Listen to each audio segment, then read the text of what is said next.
IQ tests, we've all heard of them. But what do they really measure? Intelligence, potential, or something else entirely? These questions have puzzled many of us for years.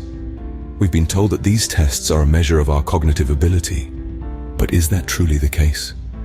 To find an answer, I embarked on a journey of exploration. Today I did something a little different. I took an IQ test, but not just for the score. I wanted to find out what it actually measures. And let me tell you, the results were eye-opening. As I went through the questions, I couldn't help but wonder, what does this have to do with intelligence? Some questions felt more like puzzles, others like rote memorization. But does that really gauge my potential? Imagine walking into a room, sitting down at a desk, and facing a series of questions designed to quantify your intelligence. Each question is a riddle, a pattern, a problem to be solved. The clock is ticking, and with every passing second, you're supposed to demonstrate your cognitive prowess. This is the experience of taking an IQ test. There's a certain rhythm to it, a dance between you and the test. It starts simple, luring you into a sense of ease. You find yourself breezing through the first few questions, feeling a surge of confidence. But then, it starts to get tricky. The questions become more complex, the patterns less obvious. You feel the pressure building, the clock ticking louder. The questions start to feel more like brain teasers than anything else. You're asked to identify patterns, to solve problems, to think critically. But then, you encounter questions that seem to have nothing to do with intelligence at all. They feel more like trivia, testing your memory more than anything else. There are moments when you're stumped, staring at the question, racking your brain for the answer. There are moments of triumph when you crack a particularly tough problem. There are moments of frustration when you simply can't figure out the answer. And through it all, there's a nagging question at the back of your mind. What does this have to do with intelligence? The whole experience is a roller coaster, a whirlwind of emotions. You finish the test feeling drained, exhausted, but oddly exhilarated. You've faced the challenge, battled the questions, and emerged on the other side. But what does it all mean? The score pops up on the screen, a number that's supposed to represent your intelligence.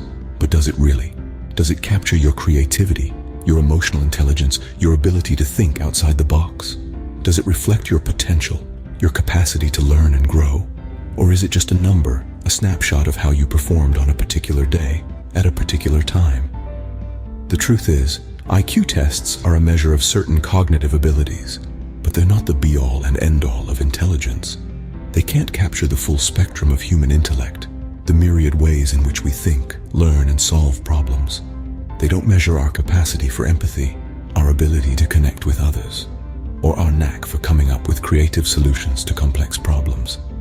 So, if IQ tests aren't the ultimate measure of intelligence, what are they? And why do we place so much emphasis on them? The answer is complex, rooted in history, psychology, and societal norms. But one thing is clear: while IQ tests can provide some insights, they're not the definitive measure of a person's worth or potential. IQ tests were originally designed to measure cognitive abilities like problem solving, critical thinking, and pattern recognition. However, they don't encompass the full spectrum of human intelligence. They can be influenced by factors like education, cultural background, and even test-taking skills. With these words in mind, let's dive deeper into the waters of intelligence testing and explore the expert's perspective. Alfred Binet, a French psychologist, developed the first modern intelligence test in the early 20th century. His goal was not to rank people according to their intelligence, but rather to identify children who might need extra support in school. However, the test was later adopted and adapted by others, with the concept of an intelligence quotient, or IQ, emerging as a standard measure. But what does IQ really measure? And how reliable is it as a gauge of potential? To answer these questions, we need to understand the construct of intelligence itself. Intelligence is a complex, multifaceted construct that involves various cognitive abilities. It's not just about how well you can solve puzzles or memorize facts, but also about your ability to understand and navigate the world around you. It encompasses skills like logical reasoning, abstract thinking, learning ability, and adaptability to new situations. IQ tests primarily focus on measuring these cognitive abilities. They're designed to test your ability to perceive relationships between things, to recognize patterns, and to solve new problems. But as we've pointed out, these abilities are just a part of what we call intelligence. There are other aspects of intelligence that IQ tests don't capture. For instance, emotional intelligence, which involves understanding and managing emotions, is not measured by traditional IQ tests. Neither is social intelligence, the ability to understand and interact effectively with others. And then there's creativity, the ability to come up with new and original ideas, which also doesn't find a place in the IQ testing framework. Moreover, IQ tests are influenced by a range of factors beyond just cognitive abilities. Your educational background, for instance, can play a significant role. If you've been taught to think critically and solve problems from a young age, you're likely to do better on an IQ test. Your cultural background can also influence your performance. Many IQ tests are based on Western cultural norms and knowledge, which may not be familiar to people from other cultures. Even your test-taking skills can impact your IQ score. If you're good at managing your time, staying calm under pressure, and using strategic guessing, you might score higher, even if your cognitive abilities are the same as someone who struggles with these skills. So, where does that leave us? Are IQ tests meaningless? Not at all. They can provide valuable insights into certain cognitive abilities and can be a useful tool in specific contexts. For instance, they can help identify children who might benefit from additional educational support, or they can be used in research to study cognitive abilities across different populations. However, it's essential to remember that an IQ score is not a definitive measure of a person's worth or potential. It doesn't capture the full range of their abilities or talents.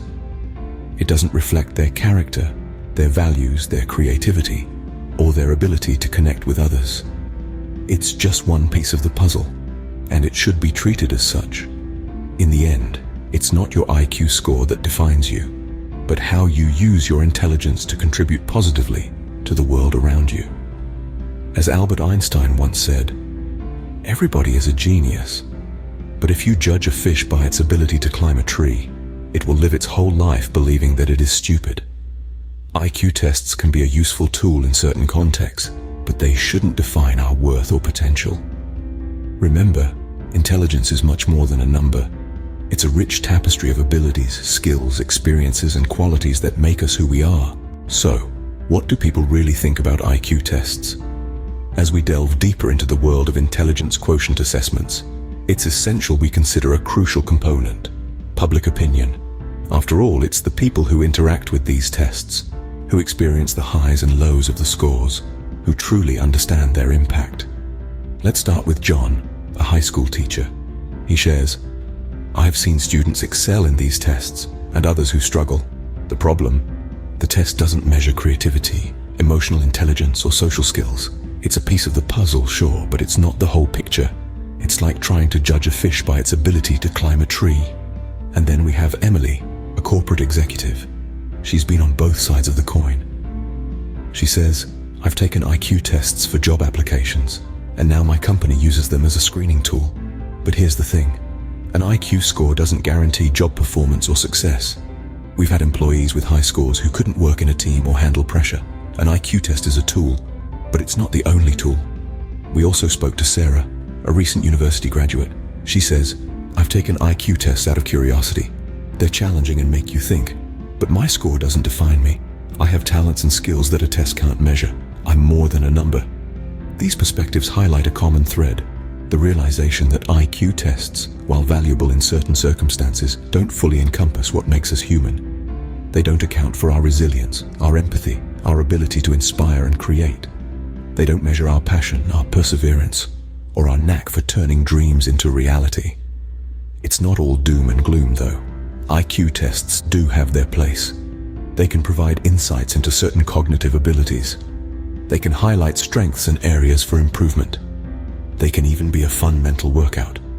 But, as our participants have pointed out, they are not the be-all and end-all of intelligence. As we navigate this complex landscape of cognitive assessments, it's essential we remember this. Intelligence is multifaceted. It's not just about solving puzzles or remembering facts. It's about how we interact with the world, how we understand and respond to people and situations. It's about our capacity to learn, to adapt, and to grow. So let's not limit ourselves or others to a single score or a single perspective of intelligence. Let's celebrate the myriad ways in which we are intelligent. Let's appreciate our creativity, our emotional understanding, our ability to connect and communicate. Because at the end of the day, that's what truly matters. We're all unique individuals with a wide range of talents and abilities.